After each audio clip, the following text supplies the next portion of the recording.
Okay, so I know I said I wasn't going to do anything until the fall, but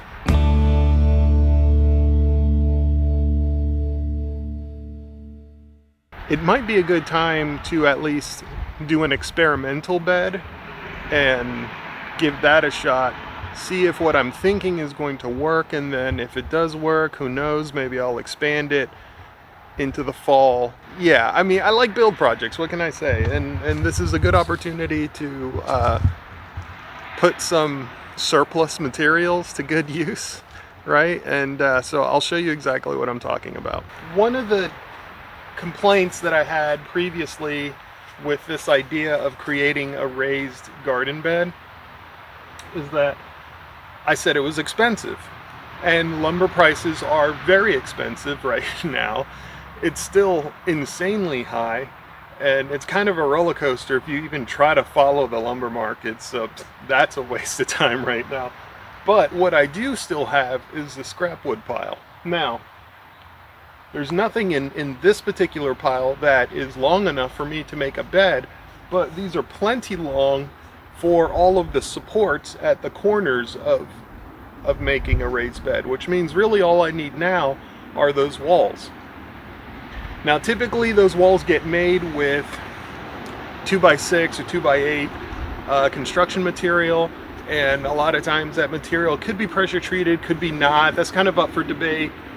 I'm not here to settle that debate, but I do know that a lot of the newer pressure treated materials tend to be a little bit safer, especially than the old stuff that was embedded with like arsenic and a lot of toxic chemicals. Nowadays it's more like copper based antifungal type treatments, and this is a perfect opportunity to use some of this stuff up.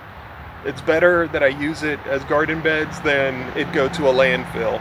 I could go out and buy, I've seen a lot of sort of tin roof style raised beds, and those look really cool, but again, I'm trying not to spend money that I don't necessarily have to spend. Ultimately what I need is just to have soil that I can put seeds into and grow plants.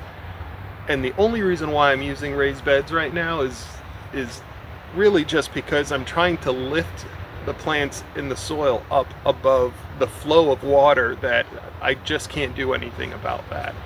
The water is going to come, and the only thing I can do is lift the plants above that water line. So enough gabbing, let's go ahead and get to work.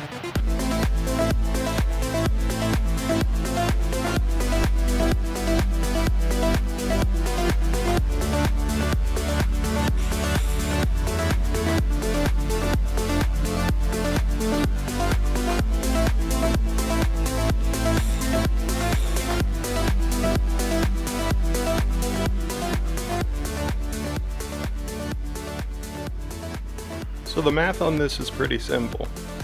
We're going to cut the two ends to 24 inches.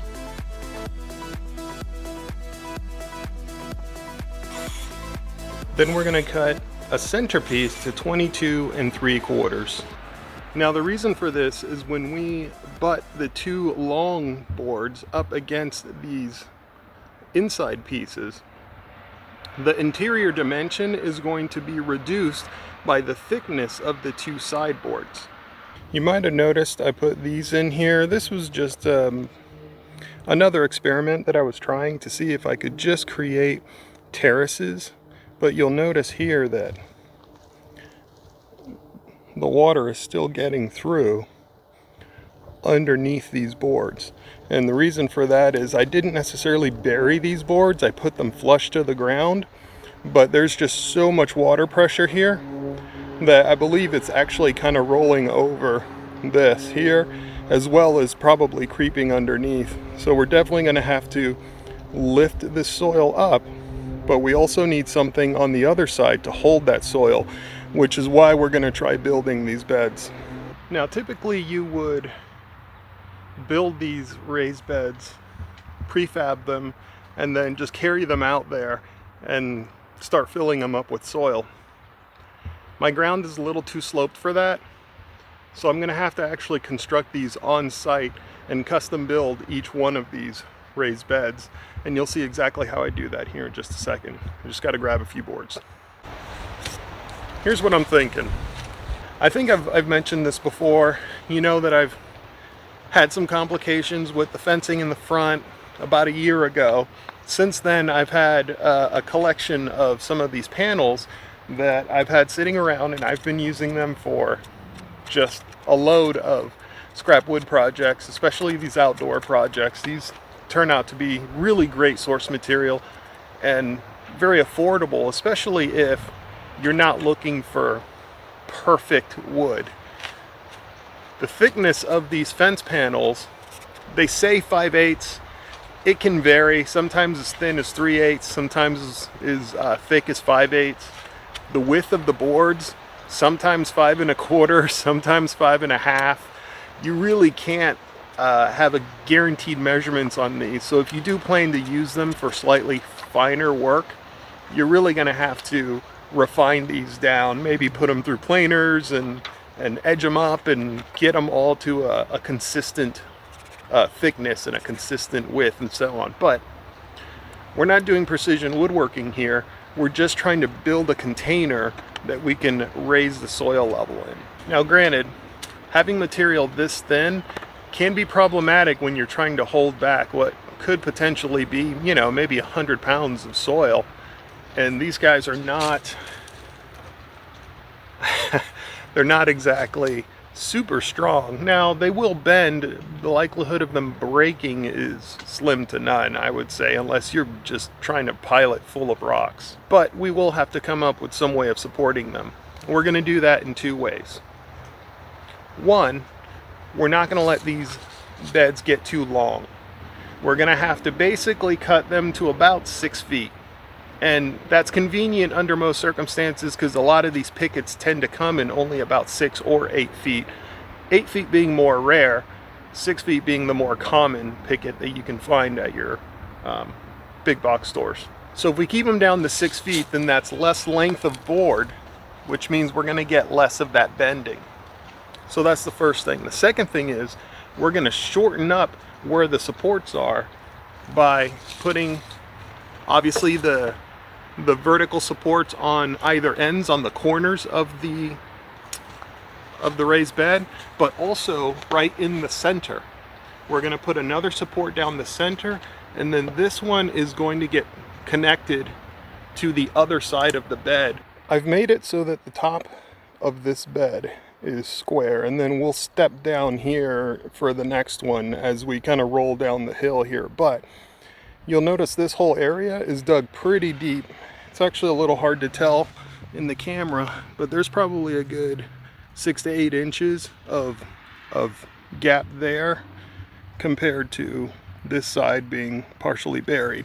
So what I'm gonna do is put a board, a short board, and I'll take it to about half the distance, so roughly about 3 feet, and I'll bury that board in the ground and then backfill on top of that. The reason for that is what I really want to create is almost like a retaining wall, and that way I can hold that soil back so that, and not just the soil really, but hold the water so that the water will hit up against that board and not against the soil and slowly erode it away as we get more and more rainfall coming down this way.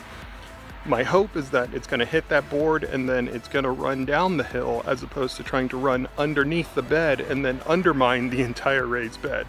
So let's go ahead and avoid that, and we'll kind of partially bury a second board underneath there.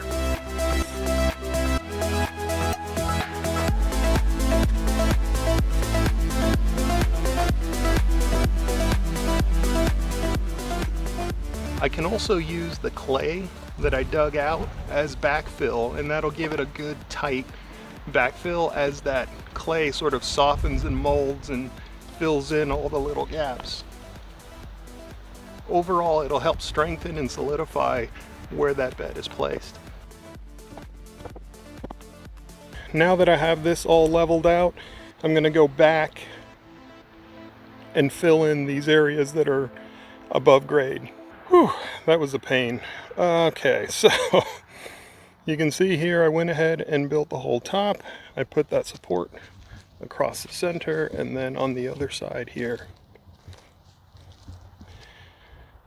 I went ahead and I had to go about 2.5 deep that last board. I did end up cutting that guy because he's really only about 3 or 4 inches. And then I went ahead and backfilled that in here. But you notice I have a lot of soil to make up for, so I think what I'm going to do is rake all this good compost to one side, and then I'll go ahead and maybe put some logs and whatever other material I can use to kind of fill that space. This looks like just the rotten pile of wood I need.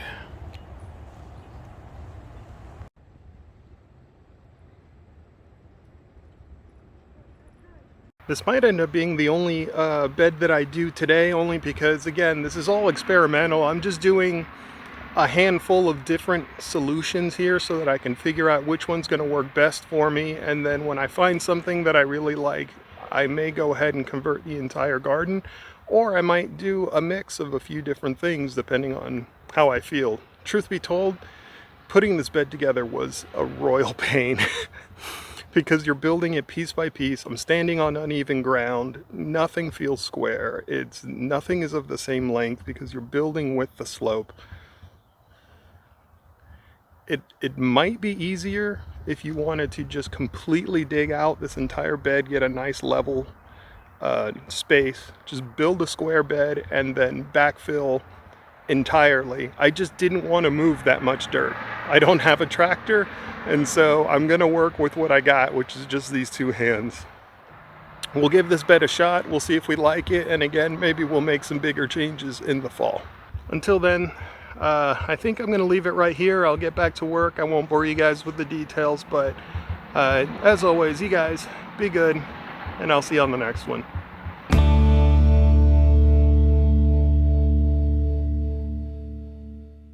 Now, the question is, what am I going to use for those panels? I do not want to go and spend all of that money on 2x6s or 2x12s because the price point.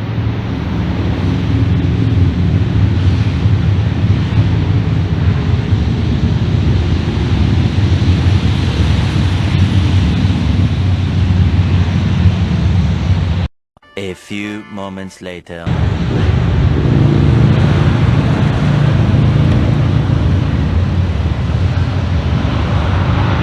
It never fails. The second I go to record, there was like a convoy of motorcycles that go by. Don't get me started on motorcycles right now. All right. Where was I? I don't even know. Where was I?